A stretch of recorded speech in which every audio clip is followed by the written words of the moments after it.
Welcome, everybody. We're going to get started here in just a second. We're excited to have you join us today on our webinar, How to Master Aspirational Conversations. Let me make sure I hit the record button. Usually we're about 30 minutes in of the 30-minute presentation, and I realize, hey, let's hit the record button. So, all right. Now, if you're joining us for the first time, you may not be aware, we've got a shiny new toy. So I'm Paul Yoakum with FindMojo. I'm joined here by who? Lance Garvin. Lance Garvin.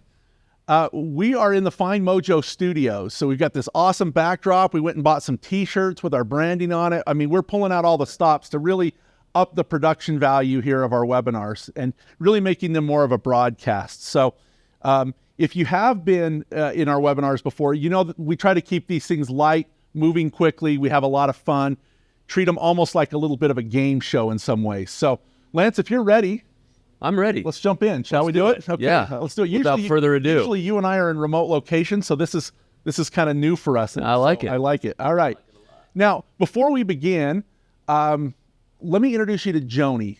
If you've been on a webinar with us before, Joni is basically our I don't want to call her a mascot. She's basically our prize alert person. Our prize alert person. And when you see Joni, what that means is that there's a chance to win fabulous prizes. Now, Joni really blew things out last time. I mean, she went all in, and absolutely, we were giving away hats and Hoodies. shirts and hoodies and Gift cards. who knows what, right? Everything.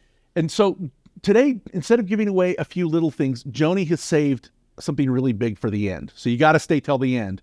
You'll know that we're getting close because she'll pop up. So, all right, let's jump in today. We're going to talk about this topic of aspirational conversations. Okay, these are kind of a new hack for leaders to really help their people progress and grow in the organization. So first and foremost, let's just talk about what is an aspirational conversation. Some people call them career conversations. They're brief but regular one-on-one meetings with your employees that focus only on development, right? It's nothing else. Providing opportunities for you to listen to employees' ambitions, to learn and grow, and to counsel them about their progress, right? So you're just talking about, where do you want to go? What parts of your job frustrate you? What parts of your job do you enjoy? Are there things that you wish you could do more of? Now, let me be clear. An aspirational conversation is not necessarily, it doesn't mean, hey, we're going to climb the ladder. You might be in a small organization where there's not a lot of upward mobility, right? It's really more about, what are new things that you want to do within perhaps your own job, right? And Paul, you know what? I was going to say, I think something really important there is right in the middle. It's focus only on development. On development, Yeah. exactly. Yeah, that's a great point, Lance. You know, it's you could be a line worker, right? And there's still things that you may want to infuse more into your job. So why are aspirational conversations important? Why does this even matter? Well, a couple of things. According to the Pew Research Center, there's a study that found that low pay wasn't the number one reason that employees quit. In fact, it was actually tied now with lack of opportunities to advance, right? So pay is certainly important. It's how we keep score. But as they looked at research, this is from 2022, a lot of the reasons why people were leaving was because they just felt stuck. And other research has found that, employees often quit due to a lack of career growth. In some studies by the Harris Poll and Global Talent Monitor, they found that employees leave due to a lack of career development. So we want to feel like we're progressing, not only as employees, but as human beings, right? That's right. It's important to us. Exactly. Here's another reason why this is very important. So our good friends at the Culture Works, Adrian Gostick and Chester Elton, they've written a wonderful new book called Anxiety at Work. Go check it out if you haven't already. They found some kind of eye-opening statistics, I guess you could say, as it relates to the current state of the workforce. And a couple of things that jumped out that we want to share that were kind of eye-opening to us is 75% of Gen Z and 50% of millennials have quit a job due to mental health reasons. Now, Lance, this is kind of depressing in and of itself, is that our younger generations are more stressed and anxious at work than ever. And what's really sad is that only 10% say they feel comfortable discussing this with a boss. Why do you think that is? Oh man, that is sad. That's a tough one. I think there's a lot going on these days. I think there's more going on these days than there ever has been. I work with a lot of youth, and this comes up quite a bit. So it's a challenge for a myriad reasons. And one of the things that they have going against them is they've got so much in their face all the time, and it can be stressful. Yeah. I think a lot of it too is the fact that there's this stigma that if I admit that I'm struggling with these things, that I'll be seen as less, or I'll be labeled as difficult or whatever, right? And so True. Our bosses really need to pay more attention to that. Well, let's look at what the reason for that is. I mean, if you think about it, the number one driver, according to Gostick and Elton's research, of workplace stress and anxiety is fear of the unknown, right? So it's the not knowing where we're going, I mean, think about it. Have you ever had I had a position where I didn't know if I was going to be promoted the next day or fired the next day. I never knew where I stood, and it just drove me crazy. So employees, they need to know how they're doing, where they're going. Do they have a place in the company? What's the future of the organization? So if we can remove the unknown, that's going to help mitigate stress and anxiety.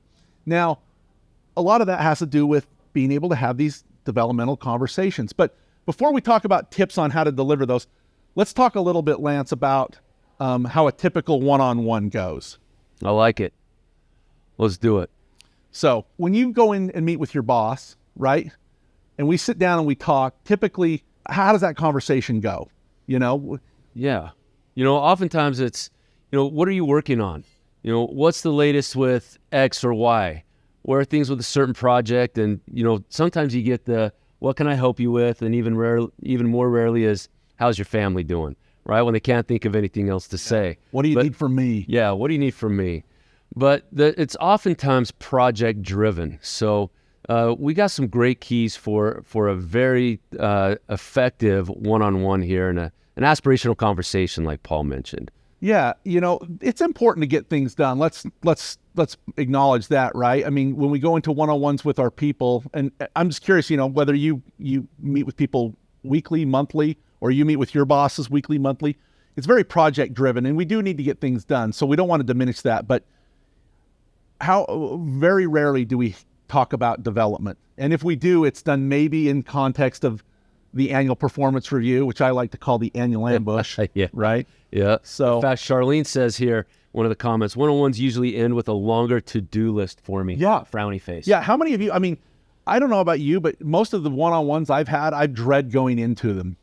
And I mean, some of them would even start out with the boss looking at her, she'd look at her list of stuff and she's like, well, I don't know if I really have anything for you this week.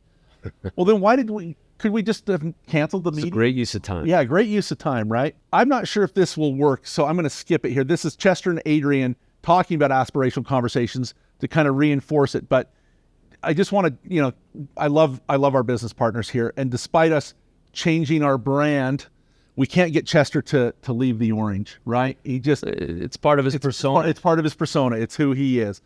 So let's try and play it. One of the simplest and most powerful ways to build a more united, productive team is to help each employee sculpt the job that they have to better match their passions. This is not intended to be a process that will lead them to doing less of what you need, but is a way to add in elements to their job they find most fulfilling. Let us tell you just one story. A vice president had an employee who was doing his job in an acceptable way. He wasn't going to break any performance records, but he wasn't a problem either.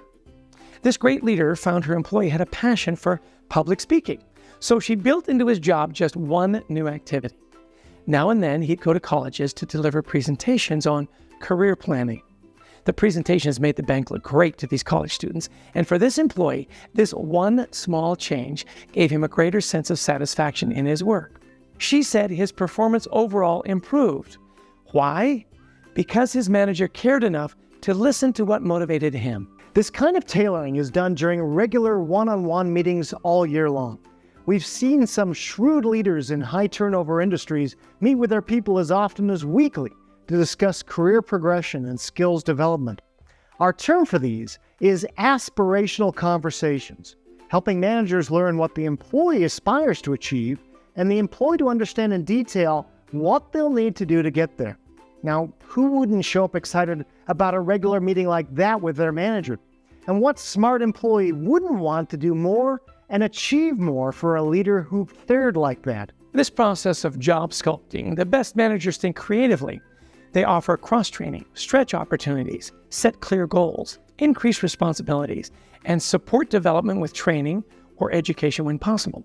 And they root for their people. They become supportive coaches. So we're going to share with you today 7 tips. So we've talked about what aspirational conversations are.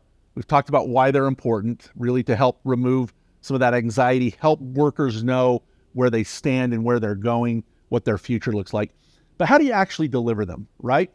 Now, we're not going to tell you specifically what to say because each of your situations is unique, but these are 7 best practices to hold an aspirational conversation. So let's jump into these. I'm going to let Lance talk about this first one. Yeah, excellent. Well, number 1, you want to prepare beforehand. The day before, make sure that you email the employee, the person that you're meeting with, a quick list of things that you might cover.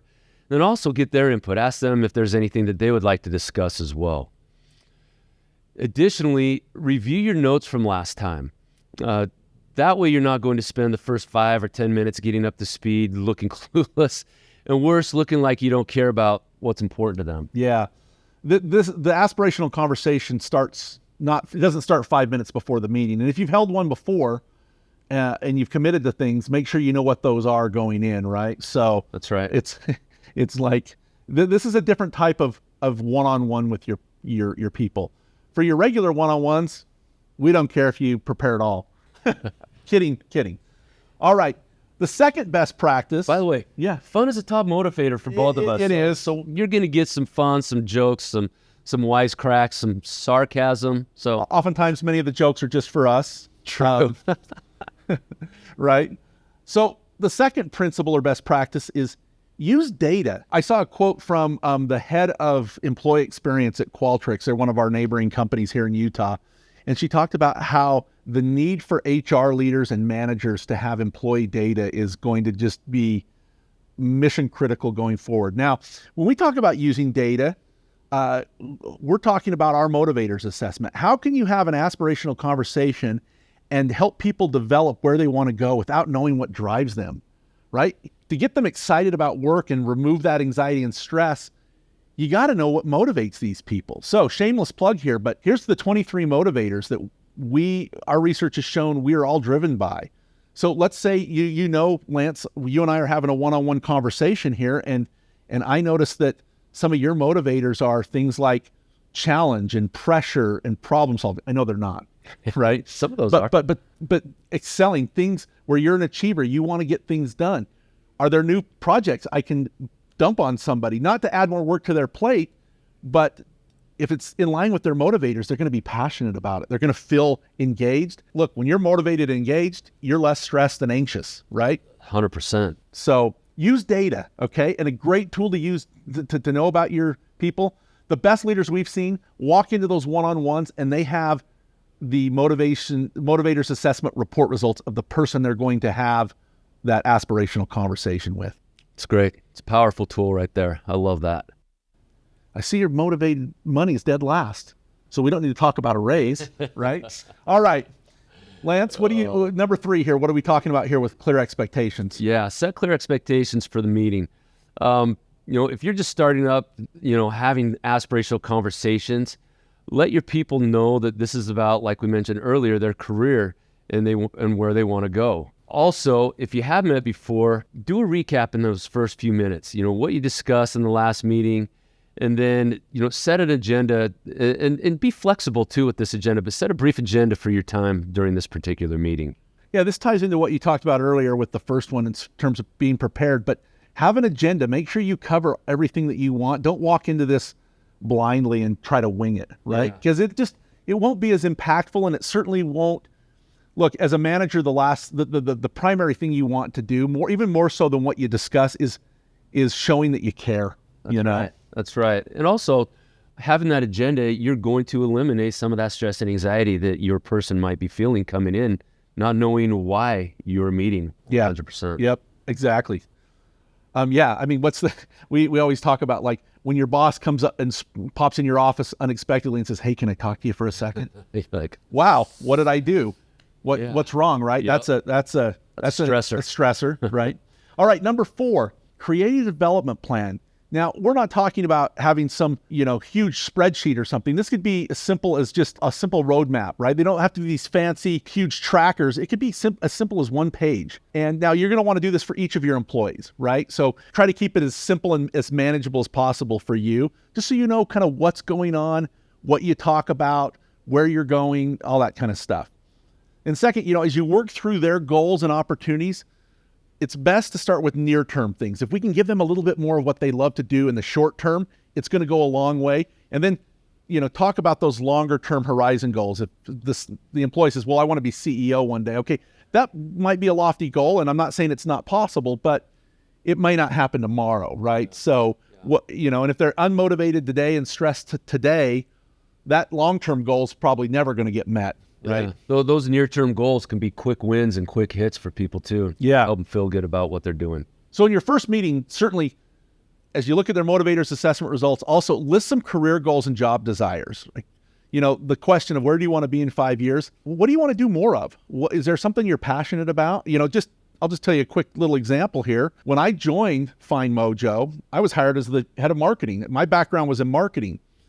But as I started to teach marketing classes to some of the local universities here, I fell in love with teaching. I fell in love with presenting. So I went to my partners and I said, "Hey, can I do more of that?" And that was one of my aspirations. And we created a plan based on these conversations for me to start doing more of that. Now, I still had to do the marketing. And over time, I have a team now that helps me do that. And I've been able to step out of that role and into a role that I'm completely fulfilled by, right? So talk about what's possible and what's not. I mean, obviously, they were open to my aspiration, but they also needed to know that, hey, well, can we trust him to present stuff, right? So I appreciate their faith and trust. Always.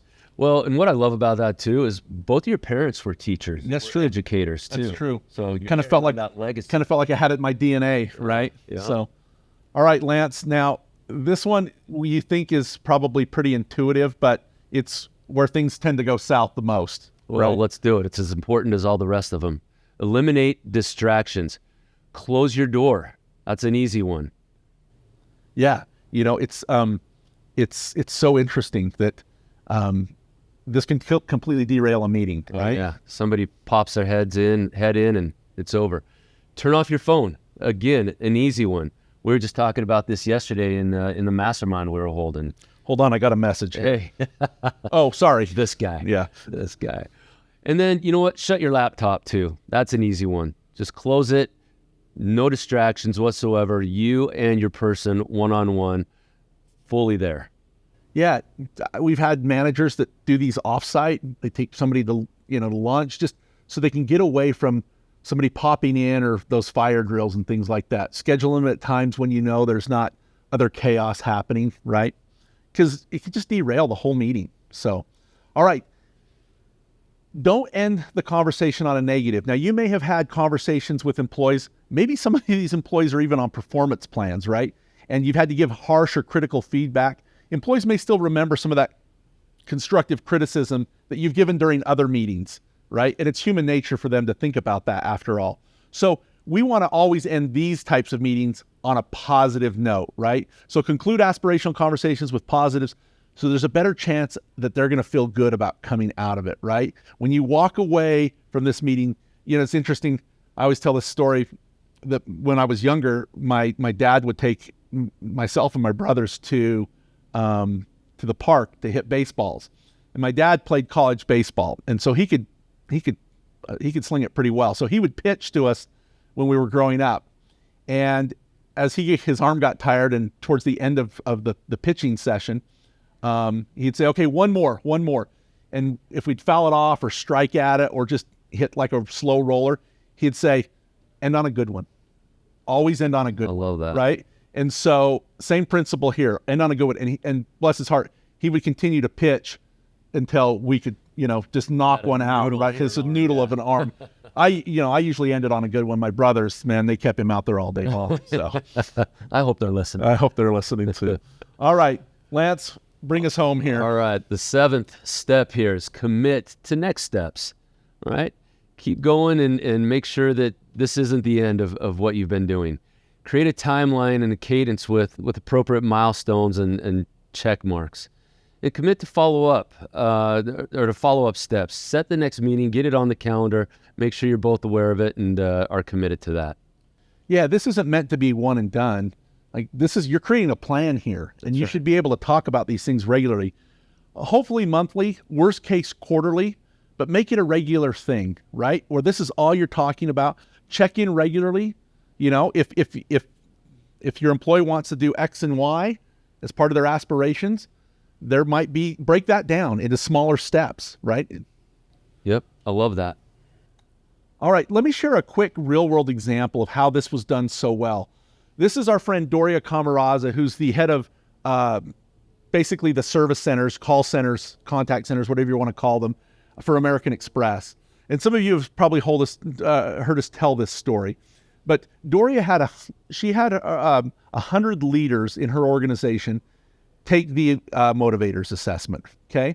Now, as we looked at the results of this, in the spirit of creating development plans with people, she noticed that 35 out of the 100 people had variety as a top 5 motivator. It spooked her a little bit because this is an inbound call center where people take the same calls over and over.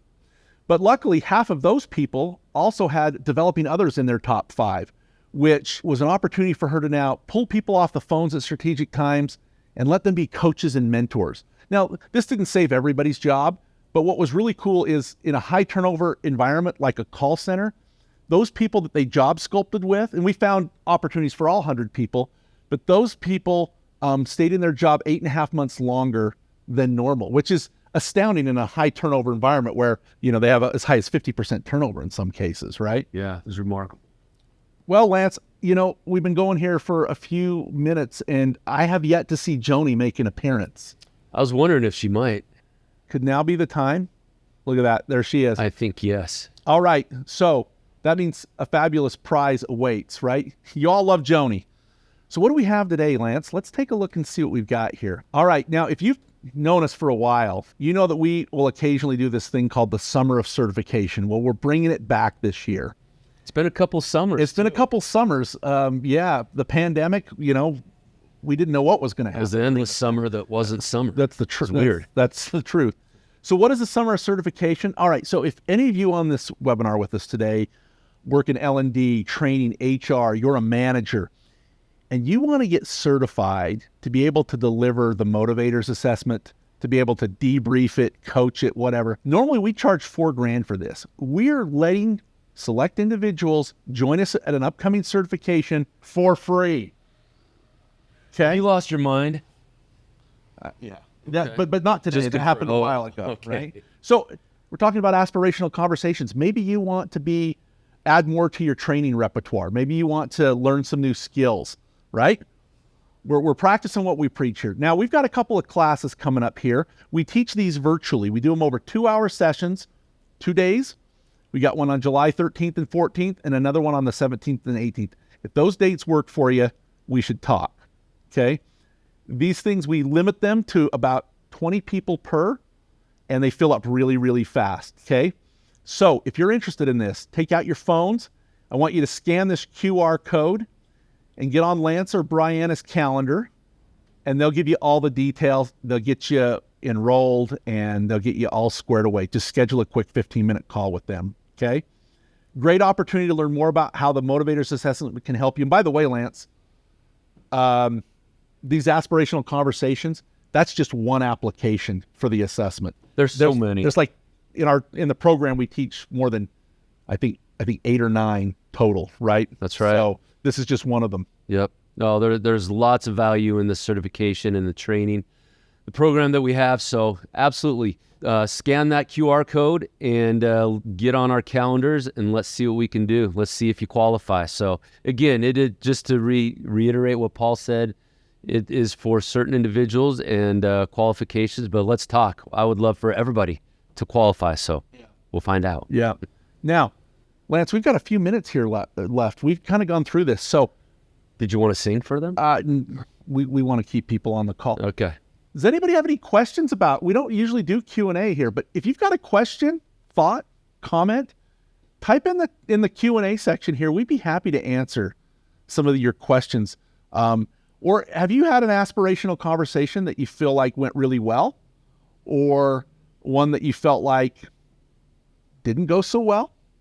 You know, tell us what you think. Let us know, and we'd love to hear from you. So let's see here. So we post the dates of the training again. Jill's asking for that. there we go, right there. Okay, awesome. Thanks, Jill, for asking that. You know, I was having a conversation just a couple of days ago with one of our clients, and they were talking about how they're having a real big problem with turnover, and they were talking about how people were leaving the organization, and they would all say, "Hey, I'm leaving for a better opportunity." Right? This was with a CMO of a tech company here in Utah, and they're having a real hard time keeping talent. And when they would look into it, they would find out that for the most part, these people were leaving to go work somewhere else for anywhere from $100 to $500 a year.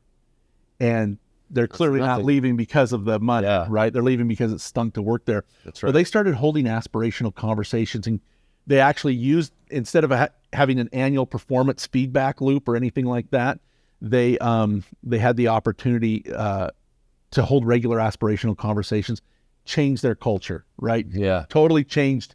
You know, they saw retention rates improve, engagement rates improve. So, powerful tool, powerful hack, right? Super. Any other comments, questions? Oh, yeah. Yeah, we got a bunch. They all came in at the same time, it looks like. So a few questions here. Let's see here. You know what I love about these coming in? It means they could hear us. Yeah, I know, right? To confirm that, I had the same thought. So Eileen says, how do other managers commit to a cadence for these when they have large teams, 50 to 100 team members? It's a great question. You know what, Eileen? Let's talk. Reach out to us. Somebody mentioned that the QR code wasn't working for them. If you want to email me directly, you can. And that's lgarvin, Lgarvin, just like on the screen here. Type it in the chat there. Yeah. And, you know, let me address that one. FindMojo.com. Oh, sorry, yeah. Lgarvin. I'll type that in here. FindMojo.com. Let me address that. If you've got big teams, kind of break it down, right? Usually if you've got 50 to 100 people in your department, I'm assuming most of them probably don't all report directly to you. So start with your direct reports and then cascade that through. Teach them how to hold those development plans. And they may not be as detailed for everybody as they are for some.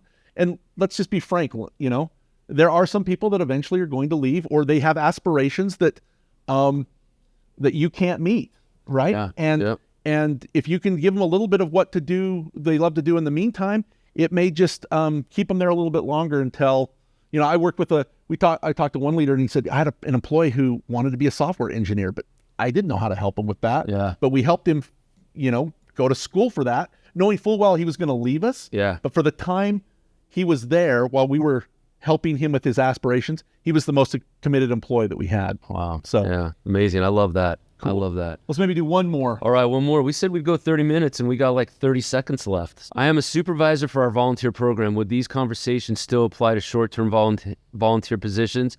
The answer is a resounding yes. Absolutely. Yeah, if people work, they want to just do more of what they love, even if they're temporary. We've seen organizations do this with contract or gig workers who aren't even full-time employees, but they're freelancers, but they want to make them feel like they're part of the team.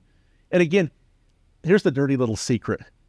While the employee is feeling better about where things are going, do you know who really gets the most out of these? I can't wait for you to tell me. The manager. Yeah, I know. Right? Oh, Yeah. Okay. But that absolutely. You know, it's, you know, I mean, selfishly, it's a benefit to the manager as well. So it is. Everybody benefits. Everybody wins. Lance, this was awesome. Like today. This was awesome, dude. I love this. So, hey, listen, everybody, thanks so much for joining us today. Thanks for taking time out of your busy schedules. We try to hold these monthly, so we'll send you the recording here in the next few days. Share it with your teams. Best of luck having aspirational conversations. Lance, any final thoughts? I loved it too. Let's do it again sometime soon. Let's do it again. All right. Okay. from FindMojo Studios. We'll see you next time, everybody.